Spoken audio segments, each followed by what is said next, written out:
Well, in the latest video game community grift, we have The Watch. And yes, if you've heard of this and know what we're about to talk about, you've probably come to the conclusion that this is similar to the Bully Hunter stuff that happened not that long ago. Bully Hunters was supposed to be this thing where you could go to their community, and if you had someone being mean to you in the video game, they would join your game and team kill them or bother them or something. It did not last very long, but it was funny. There were actual products that were attached to this, like Turtle Beach and stuff. It was a huge disaster for everybody involved. Now they're trying to bring it back with this rating system. I'm going to play the video. I can't play a lot of the music because they have clips from online gaming stuff where people are using the F word, which I'm sure would probably get me in trouble posting that in a video. So here they're saying, look, all of these violent games, they have an ESERB rating for their violence. But what about the toxicity rating? We need a toxicity rating. So what this is supposed to do is rate the game's online community and how toxic it is. So Fortnite is one of them. Minecraft is one of them. Of course, Call of Duty is one of them. And that's the latest grift. They actually have a website up. The Watch. So you can go here. There's not a lot of games. I thought there would be more games. This is it.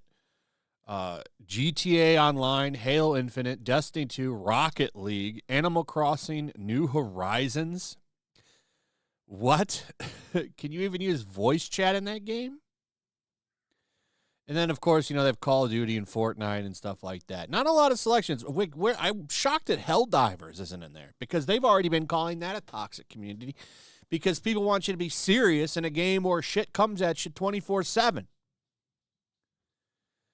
So this won't last, but let me tell you the goal of this website. It's to get sponsorships, stuff like that, advertisements and partnerships with like Turtle Beach and Xbox and all that stuff. A lot of soft people. Let me tell you how you deal with a toxic gaming community. Mute them. Done. And then you can go on with your game just fine. I don't understand why you can't just mute people.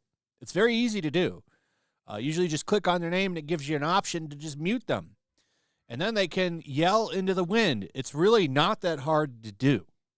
Instead of taking away everybody's speech and fun and however they want to play the game, and I'm not saying that anybody should have to sit there and get called racial slurs or anything, but the best way to deal with it is to just mute them. And that's how you deal with it. Or you talk shit back. Either one is fine. However you want to deal with it. However, this thing where you label everybody in the community toxic is bullshit. So they have some ratings on here. Like here's Call of Duty's. 75% racism, 67% gender discrimination, direct violent threats, 90% sexual content, crude humor, controlled substances conversation. And what is this based on? Well, it's based on surveys. So we could actually do one right now. Let's do it. Help us determine in the toxicity ratings. Help parents and gamers know what to expect. I'm sure you know what to expect if you've been playing games for a long time. Let's do Animal Crossing New Horizons. Very sexual game. Extreme. Controlled substances. That's right. Everyone is doing drugs in Animal Crossing. Extreme. Now, what I want to do is just go through this. Crude humor, absolutely. It's one of the nastiest games I've ever played, Animal Crossing. Racism, absolutely. Very racist game. Gamer names, yep. Everyone's coming in there. Song of the South. Song of the South is one guy's name. I don't know if I want to type this one, so hold on a second. There we go. Sorry. Didn't want to show what I actually typed in there because it's not good. Violence, sure, very violent. Have I experienced it? No. Oh, it's going to make me fill in the answer again? Well, hold on a second. Let's do this again. Okay, here's the next one on gender discrimination. Sure, I did experience that. From gamer names, I did not observe it. I don't know. I'm just going to click buttons. So that was pretty much it. After that one, they asked me if I wanted to give information, like actual details about me. I just made up a bunch of stuff. But the really funny thing about this is you can actually now go back into it. So I could now, if I wanted to, go right back to the same game. And this is what I really wanted to see. Go to Animal Crossing, and I can do the survey again. So if I wanted to, I could sit here and make 200 reports to make a game's community look bad.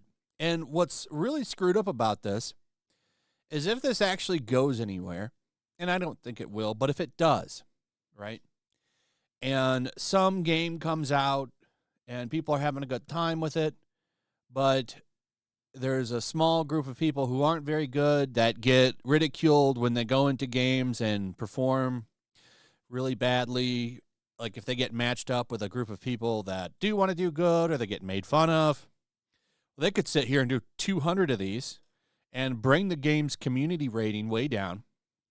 And then, of course, Kotaku and Polygon and all of those outlets will pick this up and probably write articles about how toxic that community is and try to hurt it based on a website that's ran by people who don't know how to do this kind of shit. I shouldn't be able to go in here and do this again. So it's just a hustle. What they really want is sponsorships and donations and money so that they can buy a car or something, because they really honestly, like most of the people who do this kind of stuff, could give two shits about actually trying to make anything better for anybody. It's a hustle. So that's where we're at. Anyway, let me know what you guys think about all this in the comments below.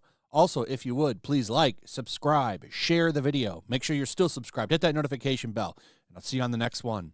Peace. Make sure to check out my locals. There's a link in the description. It's a fun community that I'm trying to build over here. If you don't want to support me on YouTube, you can come over here. None of that money goes to YouTube. You also can just come over here for free. But if you are a supporter over here, I do plan on doing an extra live stream once a month and throwing links to the supporters so you can actually come on and have a supporter live stream with me. Also, it's a good place to catch all of my content. You don't have to worry about notifications like YouTube. They'll definitely work over here. So come check out my locals.